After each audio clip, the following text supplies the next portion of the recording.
बिस्मिल्लाहिर्रहमानिर्रहीम। अस्सलाम वालेकुम। मैं यकीन चैनल पे आप सबको खुश आमदीद है। जो चैनल पे नए हैं चैनल को सब्सक्राइब कर दें और बेल आइकन का बटन भी प्रेस कर दें और वीडियोस को ज़्यादा से ज़्यादा शेयर करें सदका जारिया के लिए। आज हम सही बुखारी की किताब के 5वें बाब से हदीस नंबर 284 का मुताला करेंगे।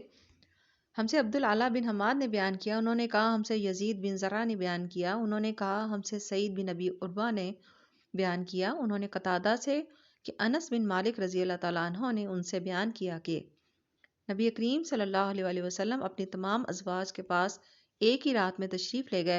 इस वक्त आप सल्लल्लाहु अलैहि वसल्लम के अज़वाज में 9 बीवियां थीं। हदीस नंबर 285। हमसे अय्याश ने बयान किया, उन्होंने कहा हमसे अब्दुल आला ने बयान किया, उन्होंने कहा हमसे हमीद ने बकर के वास्ते से बयान किया, उन्होंने अबू राफे से वो अबू हुरैरा रज़ी अल्लाह तआला अन्हा से कहा कि मेरी मुलाकात रसूलुल्लाह सल्लल्लाहु अलैहि वसल्लम से हुई। इस वक्त मैं जुम्बी था। आप सल्लल्लाहु अलैहि वसल्लम ने मेरा हाथ पकड़ लिया और मैं आप सल्लल्लाहु अलैहि वसल्लम के साथ चलने लगा। आखिर आप सल्लल्लाहु अलैहि वसल्लम एक जगह बैठ गए और मैं आहिस्ता से अपने घर आया और गुस्ल करके हाजिर खिदमत हुआ। आप सल्लल्लाहु अलैहि वसल्लम अभी बैठे हुए थे।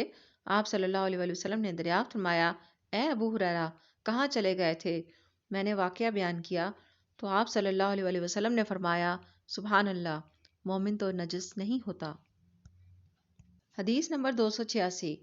हमसे अबू नईम ने बयान किया, कहा हमसे हशाम और शेबान ने, वो याहया से, वो अबू सलमा से कहा मैंने आयशा रज़ी अल्लाह तआला अन्हा से पूछा कि क्या नबी करीम सल्लल्लाहु अलैहि वसल्लम जनाबत की हालत में घर में सोते थे?